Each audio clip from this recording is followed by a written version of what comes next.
بە ئامادەبوونی ئەنجومەنی بەڕێوەبردن و ڕێخستن و کارگێڕانی مەڵبەند و بەرپرسی ئەنجومەنەکانی سەر بە مەڵبەندی دووی سلێمانی کۆمەڵی دادگەری پۆستی بەرپرسی مەڵبەندی سلێمانی کۆمەڵ ئاڵوگۆڕ کرا و شێخ موحسین حسێن کرایە بەرپرسی مەڵبەندی دووی سلێمانی کۆمەڵی دادگەری. یاسین حەسەن بەرپرسی پێشووی مەڵبەند دوای ڕادەستکردنی پۆستەکەی ڕایگەیاند هەموو هەوڵ و توانایەکیان دەخەنەگەڕ بۆ پشتیوانی بەرپرسی نوێ مەڵبەند وتیشی ئەوەی لە ڕابردوودا لەسەر شانمان بۆ ئەمانەت بووە کە ئێستا ڕادەسی دەکەینەوە. بە پرسیارەتی مەڵبەندمان تەسلیم بە برای بەڕێز و خۆشەویست و کادری قیادی ئەزموندار و خاوەن مێژوو کاک شێخ موحسینمان کرد بە حکمی ئەوەی کە لە کۆنفرانسی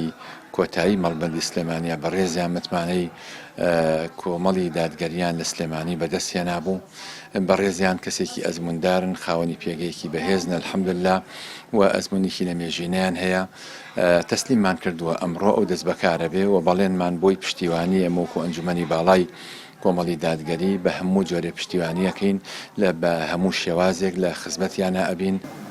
ئاڵوگۆڕی پۆستی بەرپرسی مەڵبەندی کۆمەڵ لە چوارچەوەی گۆڕانکاریەکانی کۆنگرەی چوارەمی کۆمەڵی دادگەریە. بەر لە کۆنگرەی چوارەم بەرپرسی مەڵبەندەکان لە کۆنفرانسی ناوچەی مەڵبەندەکان هەڵبژاردنیان بۆ کراو، بەرپرسی نوێیان بۆ هەڵبژێردرا. بەرپرسی نوێی مەڵبەندی سلێمانی کۆمەڵ دەڵێت 4 ساڵی ئایندە لە پێناو خزمەتی خەڵکو و باشتر بەڕێوەبردننی کاروبارەکانی کۆمەڵ لە سلێمانی و گەشەپێدانی پەیوەندیەکانیان لەگەڵ لایەنە کوردستانیەکان و کار دەکەن بۆ باشترکردنی پەیوەندیەکانیان. ئومێد دەکەین لەگەڵ ستافی تازەیە لەگەڵ کابینەی تازەیە تاوکەری چالاکیەکانی و کار و پرۆژەکانی مەڵبەندەکەی و کابینەکەی پێشووتر بین لەگەڵ خستنەگەڕی هەندێک پرۆسەی وەکو تەجدید بۆ هەندێک بوار، تەحدیث بۆ هەندێک بوار، تەغییر بۆ هەندێک بوار و لەگەڵ تەطویری هەندێک بوارە بە لە بەرچاوگرتنی ئەو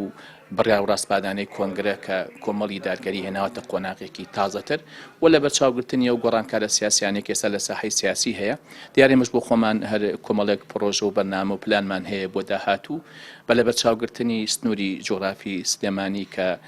ئەتوانین بڵێن شارێکە پێدەوتێ شاری ڕۆشنبیری بە لە بەرچاوگرتنی مێژووی شاری سلێمانی کە شاری کاک ئەحمەدی شێخە لەم ڕوانگەیەوە دەمانەوێت هەنگاوەکان دابڕێژین وەکو بڵێ ئیشوکارمان لەگەڵ هەموو شەریحەکانی کۆمەلگایە بە فراوانی ئەمە نامانێت لە قۆناغی داهاتووە خەڵک بکەینەی کۆمەڵەمانێ کۆمەڵ بکەینە مڵکی خەڵکی. لای خۆیەوە ئەندامێکی ئەنجومەنی بەڕێوەبردن و ڕێخستنی کۆمەڵی دادگەری دەڵێت کاری جددی و هەنگاوی کردەی دەنێن بۆ پاڵپشتی 4 ساڵی کارکردنی مەڵبەندی سلێمانی کۆمەڵ بۆ ئەو مەبەستەش هاوکار و پشتیوانیان دەبن. بەپێی ئەو هەنگاوانەی کە ئێمە ناومانە لە یەکەمین کۆبوونەوەی ئەنجومەنی بەڕێوەبردنیشدا کۆبوونەوەی فراوان پرۆسەی پەسەندکردنی کارنامەکان دەستی پێ کردووە.